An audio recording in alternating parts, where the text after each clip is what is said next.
Friends of HerbRally, Erica Gallatin and Evan Silliason, are hosting a free webinar called The Aromatic Medicine Path, Uniting Herbalism and Aromatherapy for Holistic Healing. This is coming up on August 24th and August 25th, so you get to choose your date. So in this free 1-hour webinar, you'll learn the big misconception that's holding people back, looking beyond essential oils, using aromatics for emotional and spiritual healing, making your own aromatic medicines, and the 6 bodily systems aromatics address directly. So we've worked with Evan Silliason and Erica Gallatin quite a bit over the years. I definitely trust their skills and their knowledge. So you're definitely not going to want to miss this free 1-hour webinar. Again, you get to choose which session you partake in, and that's either Thursday, August 24th or Friday, August 25th. So if you'd like to learn more about the webinar, you could simply click on the link at the tippy top of the show notes. Again, this one's called The Aromatic Medicine Path, Uniting Herbalism and Aromatherapy for Holistic Healing, brought to you by Evan Silliason and Erica Gallatin.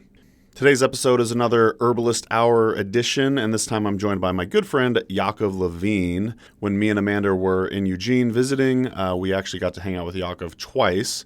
So we interviewed him twice. Both of these we're calling Nutritionally Speaking as an homage to Yaakov's old newspaper articles he used to write back in the day. So this is Nutritionally Speaking Part 2. Part 1 was way back in episode 4. So I'll leave a link to the video interview for part 1 of the series. But yeah, today he's basically answering more of your questions. All of these questions were submitted by the HerbRally audience a while back. And he just goes through a bunch more of your questions. And he's a nutrition expert, so it was really great to hear a lot of the advice he gives. It's very well-rounded, non-judgmental, and I just always appreciate Yaakov's perspective. So thanks so much for listening, and enjoy the episode, and I'll talk to you next time. Take care. Welcome to the Herbalist Hour. This is where community gather, merging the power of people and the flowers, the sweet and the bitter to the salty, the sour. Umami, it's time for the Herbalist Hour. All right, well, welcome back to the Herbalist Hour, everybody. I'm excited to have back on the show Yaakov Levine.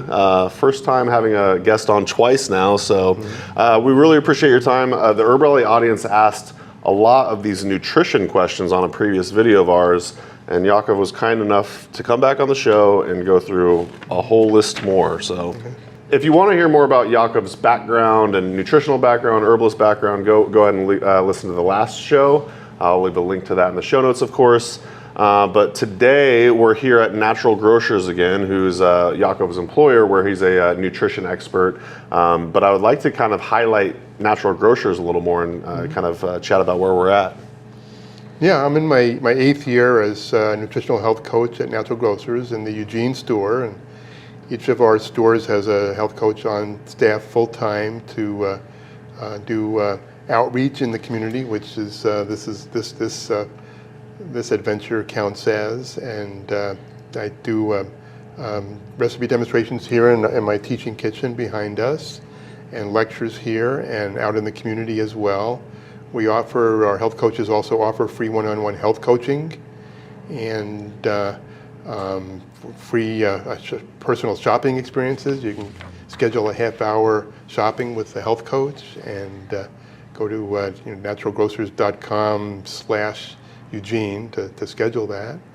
And I offer nutrition education monthly classes to our staff.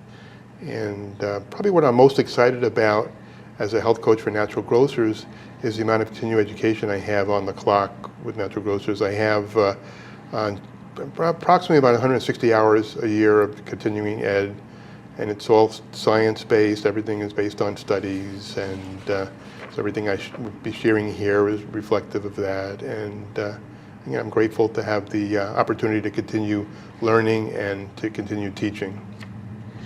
Yeah, somehow I've never seen a store quite like this where you actually could come to the store and take cooking classes and whatnot, and it's a really unique offering. And so are you saying that someone could schedule a health consultation with you through the website? Yeah, through the website, or call me at the store. Yeah. And there's you can schedule in person or through video or telephone as well. And my focus is mainly on my local community here in the Eugene area. But if you're someplace where there isn't a health coach, I'd be happy to give you some support. And so just again, go through the website or call our store. About how long are those sessions? It's an hour session. Wow, that is amazing. And it's wonderful to be able to do that. It's one of the things that attracted me to this position. I worked in private practice for many years, and typically an hour session would be about $100. So it's a great value. That's so cool. And obviously, I know a lot more than I did back when I was doing my private practice as well. So I think there's even more value to what I have to offer. Yeah. Sure. Yeah.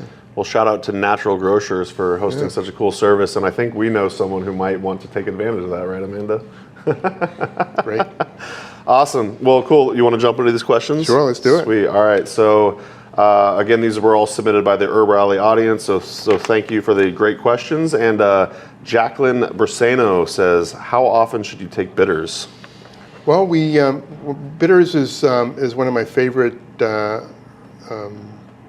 aspects of herbalism, the taste of the bitter herbs and how that works first with our brain and then with our digestive system to support our robust digestion. And we're probably a lot of you that are watching this right now maybe have salad greens at the beginning of your meal, and sometimes we don't think about, well, why do we do these things? We just have a salad because we enjoy it. But typically, if we don't put a lot of sweet-tasting dressings on our salad, on those greens, you'll notice a bitter taste. So we've traditionally, over the millennia, we've had bitter foods as the beginning of our meals to prime the pump, basically, of our digestive system. So the whole point of our getting our nutrient-dense foods into us is to be able to digest them and to get the nutrients. And bitters is a great way to do that. If you can support that fire of your digestion. We first trigger the production of amylase in our mouth to help start digest starches, and then that sends a message to our stomach to start producing the hydrochloric acid and pepsin, and then the message goes to our pancreas that food's going to be hitting the small intestine soon. We better send over some enzymes. So there's a whole process that happens. It starts in our brain and works its way from north to south, from our brain down to the rest of our digestive system. So bitters can be a good integral part of supporting healthy digestion. So daily is fine, would you say? Yeah. How often? Yeah. Well, how often do we eat? Right. Yeah. So and there's a lot involved in that as well. And I think there's probably some other questions that we'll be talking about digestion as well. Yeah. But our Ayurvedic teachers teach us that here in the Western world we say often we are what we eat, right? And our Ayurvedic practitioners and teachers remind us that we are what we digest. And we are what we don't digest, which is sometimes problematic. And so there's a lot of things that come into play with that, but having some bitters 20 minutes before each meal could be a really helpful way to maximize get your money's worth out of your that great food you're making. Awesome. All right. Haley Moore asks, do you have opinions on D-mannose supplement for chronic UTI? Is it worth it or just an industry gimmick? Well, D-mannose is it's a simple sugar, and what D-mannose will do, and D-mannose is one of the reasons that cranberry is beneficial, because cranberry has D-mannose as part of its constituents, and so what D-mannose will envelop the E. coli that might be. We have naturally occurring bacteria in all throughout our body, and the E. coli that might be maybe in a spoiled food is a different E. coli than the E. coli that's in our urinary tracts. And women have a little shorter urinary tract than men have a little shorter urinary tract than women, so they don't have as much of an issue. So what D-mannose would do is would envelop the bacteria, the E. coli bacteria, so that it can't stick to the walls of the urinary tract. So it's a great way to support urinary tract health. If somebody already has a urinary tract infection, an antibiotic might be a helpful way to do that. It's already past the point of being able to benefit from the D-mannose. It's supportive, so a good probiotic and a good and an antibiotic, unfortunately, can be really important. So to avoid maybe further complications, kidney infection or something like that. Good advice. Oh yeah, and I just remembered this is a good time to say we're not doctors and we don't play one on the internet. Yeah. Seek advice from a qualified healthcare practitioner, but still really good advice. Yeah. D-mannose is new for me. Somehow I managed to never hear that one. But so Faye Pemberton asks, what are your takes on anti-nutrients that many of our healthy foods and much of our vegan and vegetarian-based diets are full of? Well, anti-nutrients, when I first think of when I saw that question, I thought of phytates that we find in legumes, beans, and in grain. And we've learned over the years that if we don't properly prepare them, they can have a negative impact on our health. The phytates will bind to minerals, particularly calcium, in our diet, and we can end up having mineral-rich poop instead of absorbing the nutrients we need. So, and vegetarian diets, and I was vegetarian for at least 30 years, and I did learn at some point to prepare my foods properly. So, for example, if you're going to have beans, and I had last night for dinner, I had some kidney beans with some rice and quinoa combination, and with some salsa, and it was a good, really nice comfort, one of my favorite comfort foods. So I soaked to prepare the beans, I first soaked them for a couple days, add a little bit of vinegar to the water, and that will help to break up the phytates. And the same thing with grain. To properly prepare grain, you would soak first overnight with a little bit of vinegar as well, and then you would have less of that anti-nutrient part and be able to get the benefit of that food. Every so often, I love to have a bowl of oatmeal, and it's the same thing. I'll just take my cup of or half a cup of dried oats, mix a cup of water with that, and a teaspoon of apple cider vinegar. Let it sit overnight on the stove, and in the morning add a little bit more water and cook it, and it'll cook faster and have a nice smooth texture, and I'll get all the nutrients and not have that mineral-rich poop that I talked about earlier. One of the things I always think of when I think of anti-nutrients, and I'm not going to be able to articulate it the way you might be able to, but say like an egg over easy, there's like an anti-nutrient is what I've heard in the egg white, so you got to cook it properly in order to digest the proteins, and then that egg over easy allows the yolk to be uncooked, where there's a lot of, if you eat it raw, there's a lot of really good constituents that way. So do you have any information on that, or am I just spouting nonsense? Yeah, no, we have a B vitamin that's really important, biotin, that will bind to the constituents in the egg white if it's not cooked properly. Okay. But if it's cooked too like fried to a crisp, you also denature the protein. So again, it's how to properly prepare our foods is so important. Back to the anti-nutrients. One of the we've traditionally will ferment foods. So we'll ferment grains. Sourdough, very popular, and a lot of folks that might have a challenge digesting grain, whole grains, or refined grains, when it's fermented first in the form of producing a sourdough bread, then again that doesn't have the anti-nutrients, and easier to digest. And again, the whole idea is to get those nutrients out of that food, and and not be losing out on that. Definitely. All right. Sarada Osbenian asks, what nutrition books or podcasts would you recommend for herbalists? Well, book-wise, I have a couple of examples here. Deep Nutrition by Kate Shanahan. Why Your Genes Need Traditional Food. When we talk about health, we talk about how to support the expression of our genes in a good way. And I was talking to somebody recently in a coaching session, and they were concerned because of all the different ailments that their parents and grandparents had, and they said, well, I don't, that person was still like around 40, and said, I just don't want to go there. I want to be healthy and have a healthy life. And I explained that, the science of epigenetics, where if we make better choices, diet and lifestyle, then we will be healthier. We don't necessarily have to have the diseases that our ancestors had. A lot of my ancestors had heart disease, and I don't have that. I made some choices at a younger age. My dad was an invalid because of that, and growing up that way, I made some changes in my younger years to be eating healthier. I'm never perfect. We all have our ups and downs as far as how we do our diet, and at this point, I even shoot for 80% as a good way to do that. So I really appreciate Kate Shannon's book.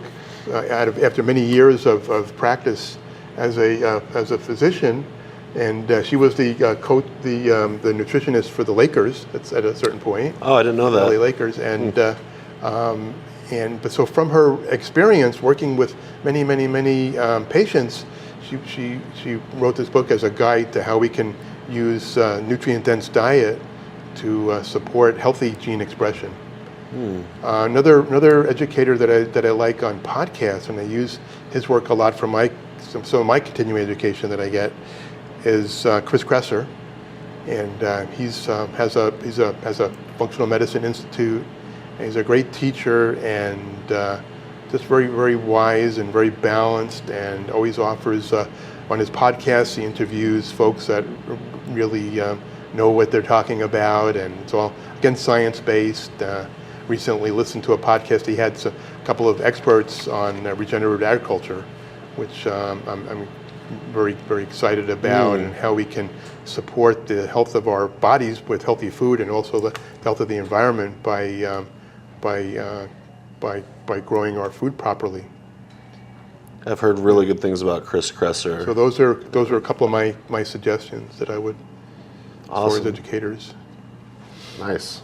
I actually have that deep nutrition book on audio.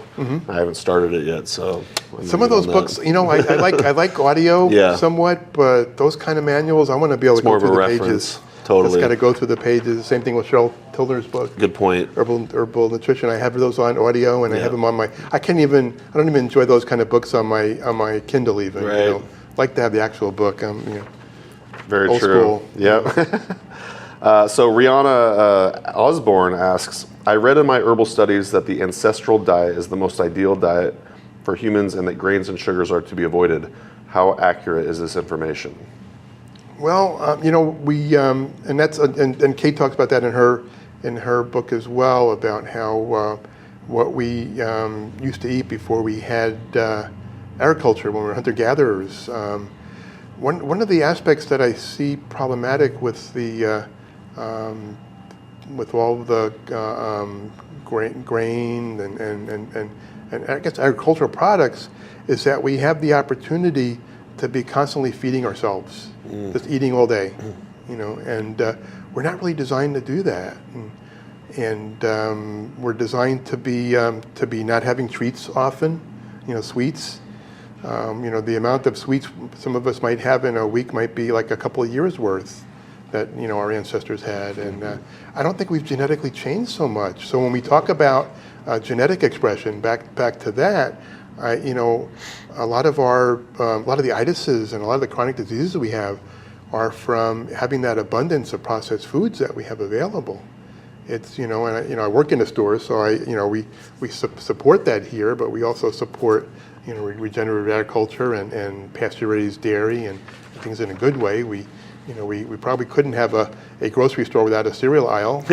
I would be okay with that. Yeah. But it's we want to have what our customers we try to get the best we can have of those categories. But I think the abundance we're seeing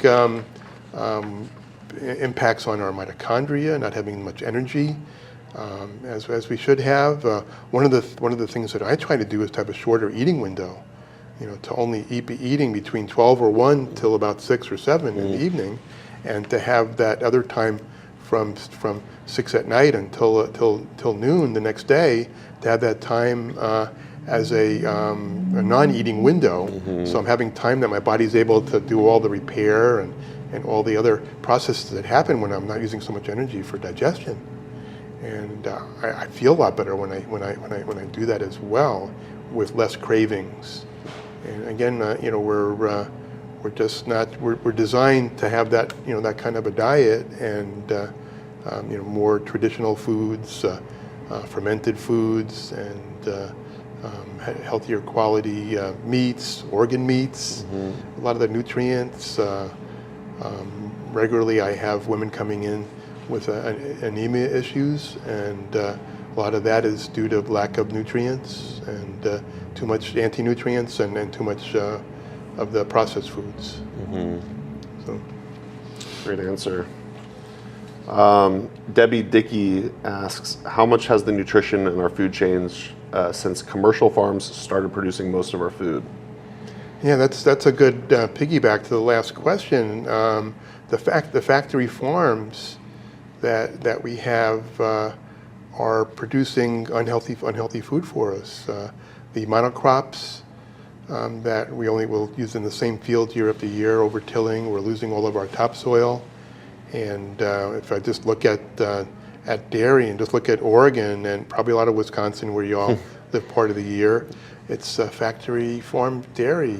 Dairy companies here, they'll, I remember in small town I live in near here, I saw one of the family members of one of the dairy farms, and I said, "Are you still doing dairy farming?"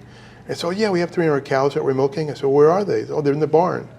And as some of you will remember from last podcast, in former life I was a dairy farmer, and I went to school for that. And the first day of dairy farming school, I learned that cows are healthy when they eat grass, and they're not healthy. So when you have the factory farm dairy, the cows are kept inside.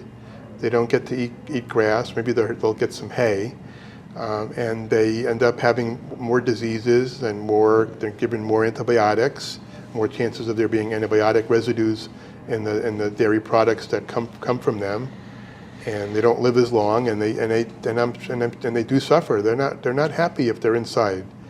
And same thing with chickens. We only sell here at Natural Grocers. We have a high quality thing. We only sell dairy from pasture raised animals, and our eggs are all free range, and the chickens all have to have a certain amount of space outside that they get to be, anytime they want, not just a screened area where they can see the outside. And so those are important. How animals are humanely treated, and that same way is how they're healthier, and then what we get from them is healthier as well. Yeah, you were talking about the feed for the cows. I would assume that if they're eating a bunch of grains as opposed to the grass, it's going to also kind of call back to the last podcast episode. Is going to alter the omega-6 to omega-3 ratio in the milk and the meat too, probably. Yeah. And both the milk will have higher omega-6 and less omega-3, and same thing with the meats, and less CLA, conjugated linoleic acid, which we use to use the fat in the meats, and it's just unhealthy all around when you think about it. I love knowing about the standards that you have for the eggs that you carry as well. Yeah. That's pretty sweet. That's the only options that you're going to have here. Nancy Bernardo asks, what herb would you recommend for more energy? I'm looking to add an herb I could take weekly made by tincture or capsule that will help me through the afternoon slump. Thanks, smiley face. Yeah. Well, a couple of my favorites for supporting energy are adaptogenic herbs. Ashwagandha, which also can support healthy sleep, and red ginseng, as well. But when I think about having energy throughout the day, I think also nutritionally what we might need. And most of us are, I don't know if maybe any of you out there have any stress ever. I ask, tongue in cheek. Yeah. So when we have stress, we burn through the B vitamins that we get in our diet. And so I strongly suggest a coenzyme B complex, along with any adaptogenic herbs to support energy levels throughout the day. One of the ways I like to get that, besides in a supplement form, is to use nutritional yeast in my foods. It's a great way. A couple of tablespoons of that a day will be a great way to get some B vitamins. One of the ways that I was convinced to move up to this area from Southern Oregon was my wife and I came up to visit some family, and we went to the movie at the old Bijou Theater, and they had popcorn with nutritional yeast. I said, okay, I can do that. You know, I can live in a town with a theater like this that has nutritional yeast, and it's a great, you know, again, B vitamins help our body convert our food to energy, and very important source of energy throughout the day. And instead of that extra cup of coffee that can just put more stress on your reserves instead of giving you more energy. Take me back. I remember Bijou, and it's the popcorn, totally. Good old times. days. Yeah. Another way to get B vitamins and ginseng is just to drink it like a Rockstar energy drink. What do you think about that? Rockstar energy drink. That's probably, you know, those energy drinks. First of all, we don't sell those here. Okay. And those are just horrible. Besides all the artificial ingredients in there, that amount of it's just we're going to have a whole generations of folks with adrenal fatigue for that overstimulation of the sugar and the caffeine. Yeah, that was a bad joke. Yeah, okay. I know, but that was. Laura Van Horn asks, what's your favorite nutrition advice for those starting down the path to personal holistic health? Well, the first thing I would say is at all times listen to your body. Whenever you're trying different ways of eating or other lifestyle, exercise, everything that we do is to pay attention to what our body's telling us. Often when we're looking at health and the cornerstone of health is digestion. I remember when I was in school getting my credentials in nutritional therapy, folks asked me, well, what are you going to focus on when you're working with folks as a nutritional therapist? And now as a health coach, I said, well, I'll probably help people be healthier. And when I found that most folks that came to see me that wanted to make changes to support their health, we had to start with digestive support first. Just regardless of what they had going on as far as maybe they had some issues with cardiovascular health or blood sugar imbalances or other things. There was always a digestive component that needed support before we can go into the other goals that they had for health. So starting out with making sure that you have that robust digestion, really important. Obviously, with healthy nutrient-dense foods that you'll be digesting with that, supporting your digestion. And again, like I said earlier, we are what we eat, but we are what we digest. Yeah. We are what we don't digest. Yeah. Always comes back to the digestion. It really does. It really does. Yeah. Christine Madde asks, what are your top foundational foods that are a staple for you? Also, I've been thinking of going vegan, but I don't really like to cook, so wondering about your suggestions on that. I understand that everyone is different, but meat, eggs, fish, and sugar are acid. So I'm going to give up for at least 60 days. Any suggestions or thoughts would be appreciated. Well, certain foods that we eat that will trigger an acidic reaction, and there are other foods that we eat that will trigger a more alkaline reaction, which is why it's important to, just like your mom said when you were younger, to eat your vegetables. So we can. The reason we have these foods available to us is because they bring us into balance when we have them together. It's not an accident that happens. And in her book, Eating on the Wild Side, Joe Robinson talked about all the healthy forms of fruits and vegetables that we used to have that had a lot more nutrition. But how she came about writing that book, she was one of the country's experts on pasture-raised meats, and she came to the realization that there's a missing piece. That if we don't have the healthy nutrients from the vegetables and the fruit, then we're not going to really be able to get the best out of all those healthy meats that we're eating. So she started doing research and actually wrote a book about all the best ways to have that balance. So our body will work really hard to bring about that balance. We just have to give it the right combination of those foods, and that's going to be different for all of us. So listening to our body, again, is really important. And and having that, if you're having the meat or fish, also having the vegetables to complement that and balance that is really important. Nice. Always appreciate the balanced approach. Yeah, that made a lot of sense to me. You guys rock. Thanks for putting all this out there for the community. My question is, gluten really to blame for migraines and gassy stomachs? Migraines are more and more common. There's a magnesium deficiency. I'd say probably half of our population, if not more, is deficient in magnesium. There's a few hundred different operations our body needs magnesium for in our body, and if we're not getting enough, our body will do triage. So maybe we might use magnesium to help get more calcium to our bones, but it might not be doing the other operations we need. So often that could have an impact on the vasculature, and there can be migraines. There's other things that could be missing as well. We could be also not have enough accessible coenzyme Q10, which supports our mitochondria, and there's an implication there for supporting vascular health as well. And as far as gassy stomach, that's typically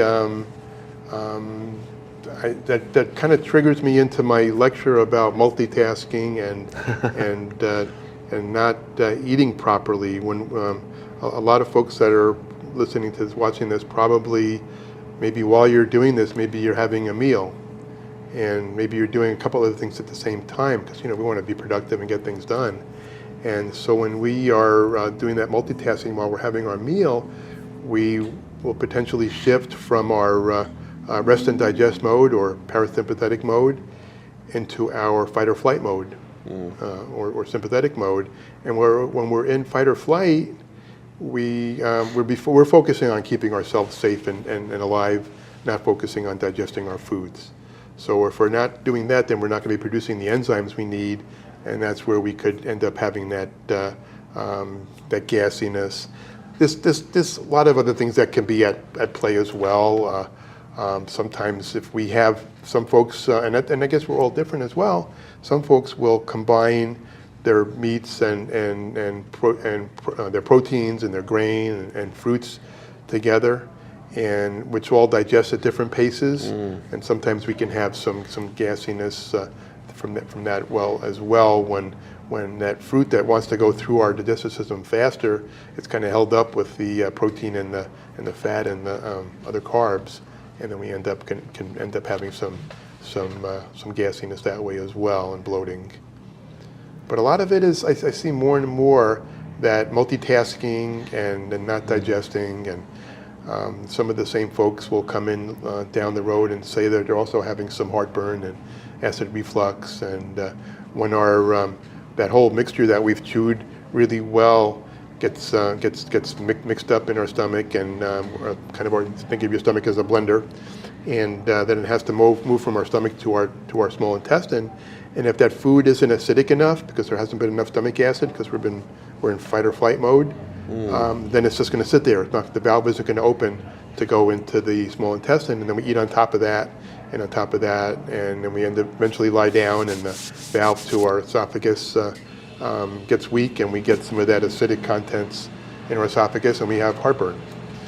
So again, it's all a matter of when we're eating, to be focusing on eating and not be focusing on all the other things that we think we should be doing at the same time. So you're essentially saying slow your roll on automatically blaming, say, gluten or anything for that matter. Exactly. It could be a multitude of reasons, and in this case, migraines. Maybe you're magnesium deficient. Yeah, and gluten can be a problem as well. Yeah. Some folks are gluten intolerant, or again, it's also how we prepare it. Maybe gluten is a problem, but if it's in sourdough, so it's fermented, maybe it's not a problem. So again, it's how we prepare our foods as well. Back to that again. It goes back to that again. Yeah, and I love you brought back the whole idea of doing one thing at a time. And in the last episode, Yaakov talked quite a bit about just focus on eating as opposed to, say, watching Breaking Bad while you're, trying to digest your dinner. So definitely not Breaking Bad. So Nick asks, I work in a natural supplement store and get customers all the time with digestive disorders. What is the number one nutritional deficiency or something they should supplement with for things like IBD or IBS? Thank you. And it's, I think I probably answered this question with the last question. I think it's the same answer. Is again, whenever we these imbalances or the itises that we have. Itis means inflammation, so any kind of inflammation in our digestive system is also going to be from from not digesting our food, and we have control over that, and like I spoke about more in the last podcast, really to be focusing on our eating. There are some nutrients that support the health of our intestinal tract, our colon. Glutamine is an amino acid that can be helpful, and supporting ourselves with some enzymes as well. But again, focusing on our meals and I'm going to give everybody that's watching today, I want to give you an assignment to, whenever you can, to do what I call an eating meditation. So when you're having your meal, make your meal be the only thing you're doing. Put the phone away, put the magazines away. Maybe you don't even have somebody else eating with you, just eat by yourself and just focus on that food. And try that a few times and see how much better you feel and how much better you absorb and digest. And you can actually connect with the nutrients on a nutrient level that way as well. So that's your homework. I love it. I realize if you do eat a meal that way, it might actually slow you down too, as opposed to say just like wolfing down the entire meal. Of course. Which is also going to probably be better for digestion. Yeah, years ago I did a 10-day meditation retreat, and so we do everything you do meditatively, and the meals. And I don't think and the food was amazing there as well. It was organic. Food made with a lot of love, and we all got to take part in the preparation of the food as well, but not talking or doing anything else. You were just focused on the prep of that particular piece. I don't think I ever felt so nourished. Wow. As I did those meals that I had those days, and again eating slower. And that was another thing, like our moms told us: to eat your vegetables, chew everything really carefully, and not eat too fast. But of course, what did moms know, right? Right. All right, well, listener, you heard the homework. I'm going to do it too, so yeah, I love it. And I'd love to hear feedback. Yeah, that'd be great. Leave them in the YouTube comments below. Yeah. While you're at it, will you like this video and hit the subscribe button? Sorry, that was for Amanda. Okay. All right, Kathleen Drew asks, I hear so much these days about needing to take daily vitamins to ensure that we can get all of our required nutrients. And even if we eat a balanced and varied diet, it might be difficult to get what we need.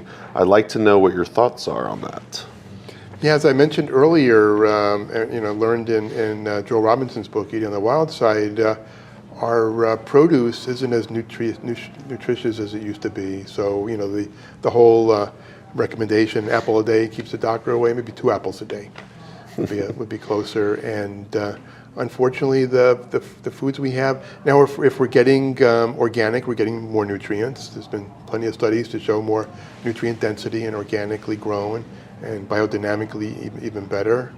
And regenerative agriculture, even that next level of just having more life in the soil, so there's going to be more nutrients in the food. But there's always going to be something missing, even with that. Again, I mentioned earlier that I shoot for doing things as best I can 80% of the time. So I take a multivitamin to fill in those little gaps. And there's other nutrients here and there that I target. For example, we talked earlier about the mannose and cranberry. I get a chewable cranberry to support oral health. Yeah. So the cranberries you can eat cranberries that way, but they're not always available. More available during the Thanksgiving season. We definitely can use targeted support, and that's one of the things I enjoy about the one-on-one coaching I do is I get to sit down with folks and we can look at their diet and look where the foods are coming from, how they're preparing, are they multitasking while they're eating? We can look at all those aspects, and then we can pinpoint what each person needs to support themselves dietarily. A lot of folks might be taking more supplements that they need, or they're overlapping and duplicating. Yeah. So we have an opportunity to do that as health coaches here at Natural Grocers. Yeah, we probably covered this last time again, but I feel like a really simple and probably somewhat affordable way to supplement would be to get the magnesium supplement, and that would kind of cover a lot of your bases. Do you recommend that for most people? When we're at Natural Grocers, we look at foundational 5 that are really important for all of us to have to be in balance, and the first 4 are multivitamin, a source of EPA and DHA, either from fish oil or from algae. Vitamin D, and magnesium, and then the 5th part of the foundational supplements might be something like lutein to support eye health and brain health and skin health. So there might be other nutrients that are needed as well. So and again, everybody, if your diet is somebody's diet is better, maybe a 1-a-day might be enough as far as a multivitamin, or if that person is having a couple times a week sardines and salmon and herring and getting some of that cold water fish nutrients, then maybe they don't need to have the fish oil supplements as often. And typically, regardless what their diet is, they need usually about 400 milligrams of magnesium as a supplement to have a sufficient amount. Nice. Awesome. We're just flying through these. So Tammy Miller asks, what are your thoughts and practices regarding the link between mental health and gut health? Well, there's always that connection. Our brain and our gut are connected by the vagus nerve, and and our gut is considered by some to be our second brain. And so what happens in our, I talked earlier about how our digestion starts in our brain. And so there's that connection. Have any of you probably heard the term butterflies in your stomach when we're nervous?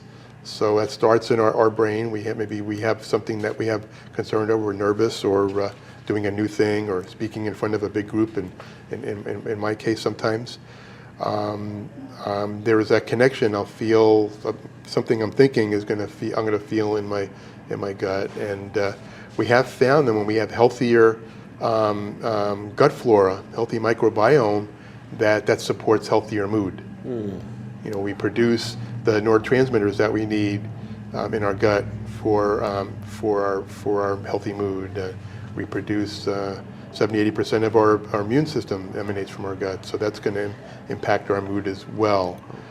When we're in our mom before we're born, our brain and our gut are right next to each other, and as we elongate and get ready to be born, and then we mature, that nerve still keeps us connected. That vagus nerve still keeps our brain and our gut connected. So definitely, again, that's how that multitasking impacts our digestion. That connection that we'll always have. Wow. Amazing. Dragonfly Farm asks, awesome way of helping out the community. Oh, thanks, Dragonfly Farm. My question, pregnant women need higher levels of protein. What are the best ways to increase protein levels for someone who desires to be on a plant-based diet? Okay, again, properly preparing. So if you're going to have beans and grain on a plant-based diet, so soaking your beans and your grain ahead of time. If you can do, if you're having bread to sourdough or sprouted flourless bread, that would be healthier, more protein and more other nutrients. So how properly prepare, getting the best ingredients you can. Supporting digestion. There's the first trimester, sometimes it's hard to eat as much because of sometimes with digestive upsets or some nausea. Also, a good way to get some extra nutrition is to make a plant-based, a good plant-based meal replacement powder or protein, and between meals to have an extra protein or meal replacement drink or gain. You can get it could be a good choice. It's plant-based, it's organic, and you can even get that already mixed up in bottles, or you can get it in a powder, and just have that little extra between meals to help support the extra nutrients you're needing during pregnancy. And typically extra fish oil supplements can be helpful as well, particularly in the last trimester. Most of the DHA that we get in our fish oils or our algae oils will be going to the developing brain in the fetus. So getting some extra.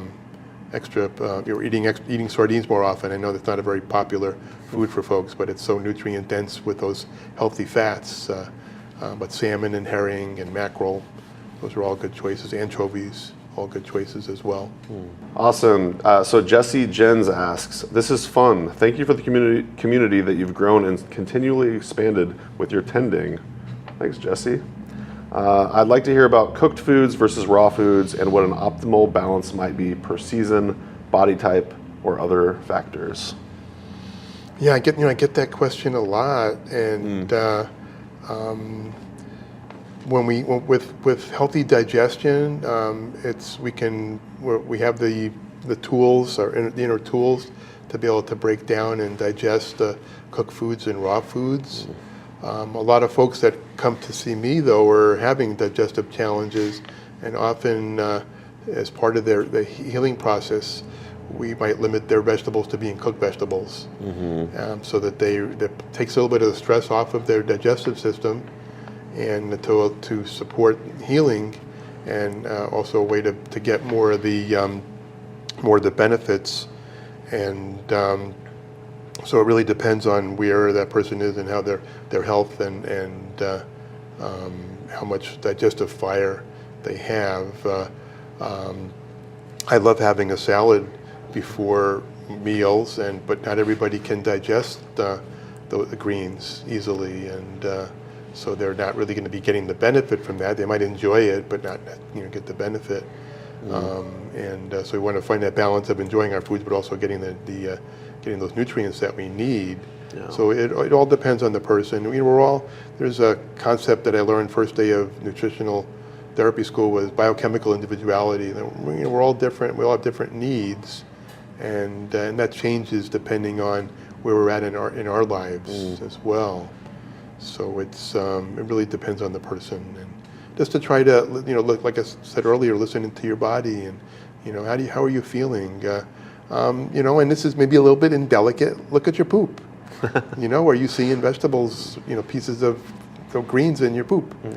Then that might be an idea that might give you an idea that either you're again back to the multitasking, or maybe you're needing some digestive support, or maybe just some cooked vegetables for a bit. And if you want to email Yaakov pictures of your poop. Between people and cows,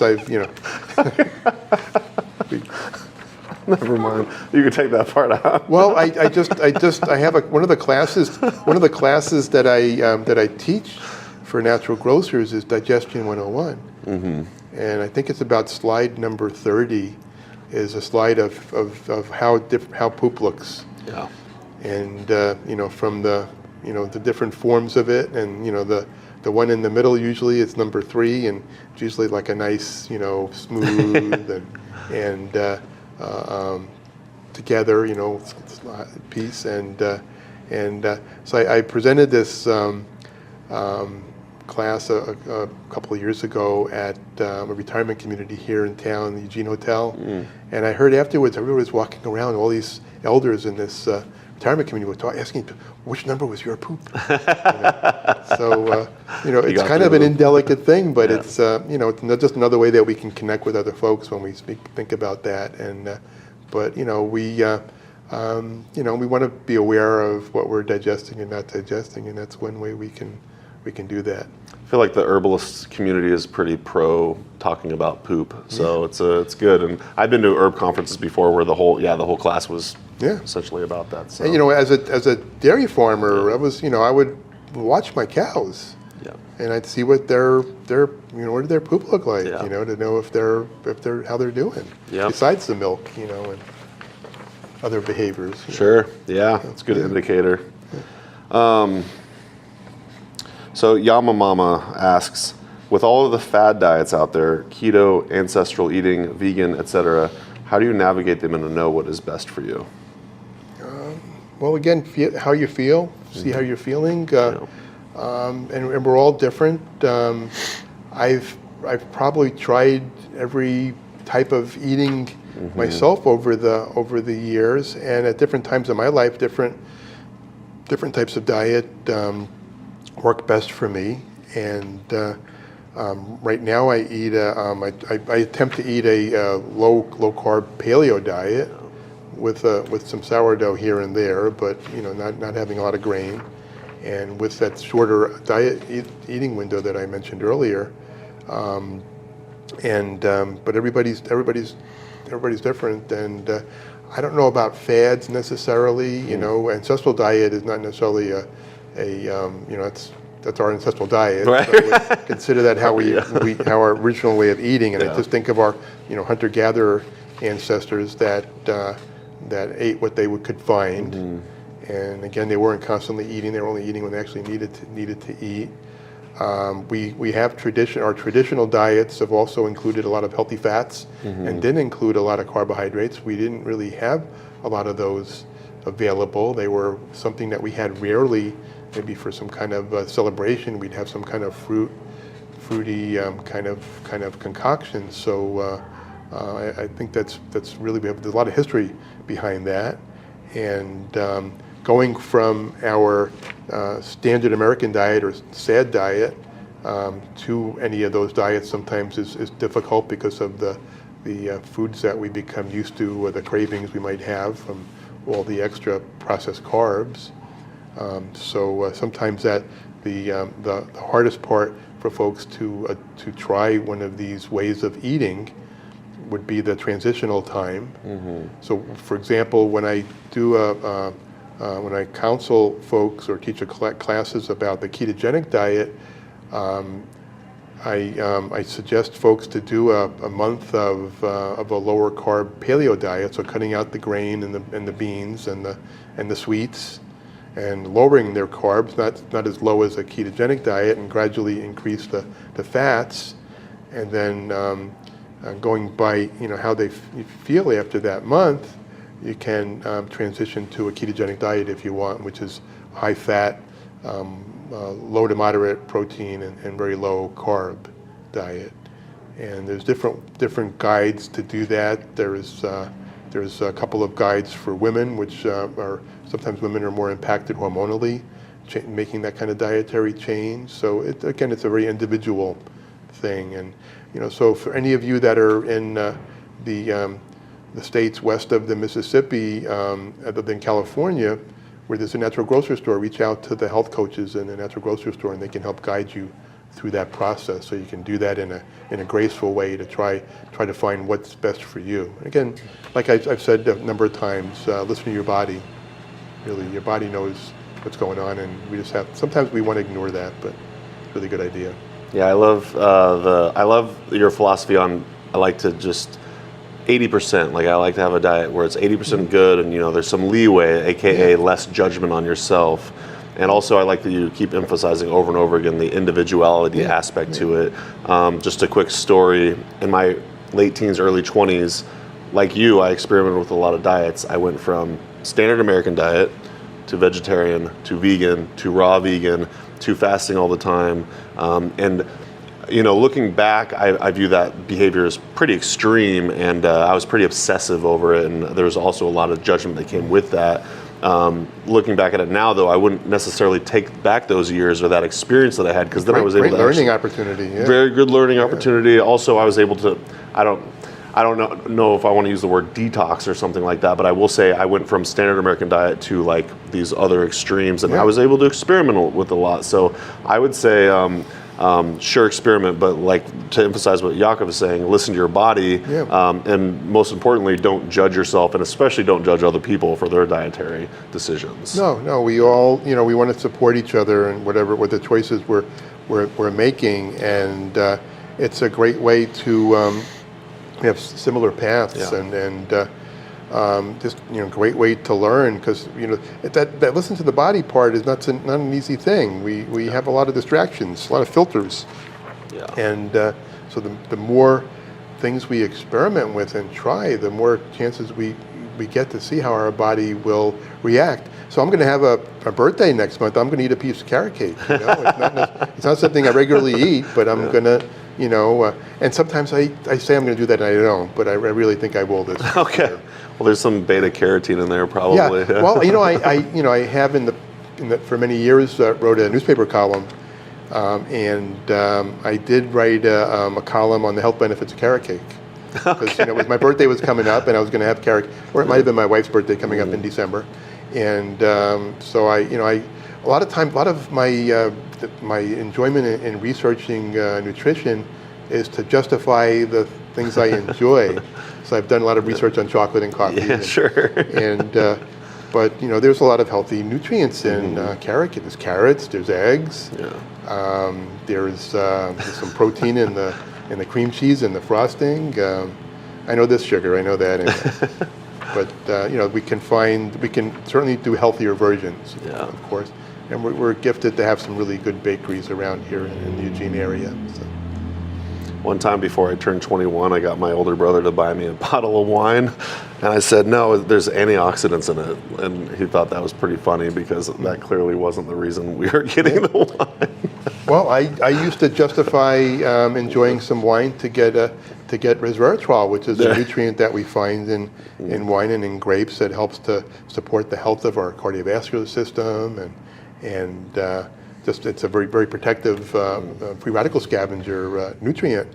And then when I learned that in order to equal that one capsule of resveratrol, I have to drink 10 bottles of wine. Right. I stopped using that as an excuse, and I just I'll just enjoy a glass of good Pinot every so often, regardless. There you go. More healthier way to look at it. All right. Well, we reached our last question. Lori Roten asked, "Love your channel. I have a question about sugar cravings. Are there certain foods and/or dietary practices that can help to curb intense sugar cravings? I'm wondering if there are specific foods that can help in the moment and also some daily dietary practices that bring the cravings to an end over time. This would help so many people in the current culture in sugary processed foods." Yeah, it's a good question. And I'm a sugar addict. My name's Yaakov. I'm a sugar addict. I love sugar. I grew up in a home of bakers and with relatives that were bakers, and I love sweets, and so the more we regularly have them, the more that we'll crave them. We ride what's called the blood sugar roller coaster. So our blood sugar goes higher when we have the carbs, and then we crash. It goes lower. Each of those, that high and that low, is very stressful for us, and when we have extra carbs, we'll end up storing a lot of that extra sugar as fat. And as we get older, that gets harder to deal with. I've found for myself, again, that restricted the time eating, by not eating as many hours of the day, I don't have the cravings. And other suggestions, besides reducing the amount of hours of eating and reducing the carbohydrate intake, would be to like in that moment. If you're wanting to have something with carbs, to have some protein and fat instead. It depends on what your diet is like. For me, for example, we have different kinds of jerky or meat sticks, so that pasture, grass-fed meats or wild-caught salmon, and without sugar added. And I find those very satisfying, and it kind of helps me to not make that choice. If I'm going to walk from my office here at the store to the back room of the store, I have to walk through the cookie aisle, and the cookies are calling to me. I love cookies, but if I have other choices with me, so I always, there's three things that we can talk about. We can 3 steps to avoid the having the not to avoid, maybe to make better choices, I should say, to keep it positive. So first is planning. So plan what you're going to eat during the week, and maybe use a weekend time to prepare some foods. And then prepare foods ahead of time, maybe some batch cooking. And then to pack it away, pack stuff with you. Yeah. So you'll notice if you came to my office right now, you'd notice I have my little cooler lunchbox that I've had probably for 40 years. And that's always with me, so I always have some kind of a healthier choice with me. so that I can, in that moment, I can have something better to eat, even if it's, even if it's something sweet like an apple, instead of driving into a drive-through. So I think just being prepared, like we learned in the Boy Scouts and the Girl Scouts. Yeah. And it's a great way to support making better choices. And again, trying, not to beat ourselves up if we have something that's maybe what we didn't want to have when we were thinking of that we didn't think is good enough. Try to do the best we can and support ourselves and try 80% again, like I mentioned. Yeah, I love that. Yeah, it's almost like treating yourself as if you're like taking a child somewhere. You want to pack those snacks so they're gonna have something available. Like, oh yeah, I always have to have some sort of like protein or fat with me when I'm on the road because I don't want to have to resort to say like the cookies or whatever. So yeah, great answer. It kind of tied a bow on everything. I love that. And thanks for watching. And again, a huge thanks to Yaakov for taking his time to spend a second time with all of us. And thanks to Natural Grocers. Again, like you said, west of the Mississippi, there's some stores. And we're in every state except for California, west of the Mississippi. Awesome. Well, very good. And thank you and Amanda for what you're doing to support our community and as such a great resource of herbal education and some nutrition education. And so I'm honored to be able to be a part of it. Awesome. Glad to have you. And Amanda, did you want to jump in here and say hi? Or okay.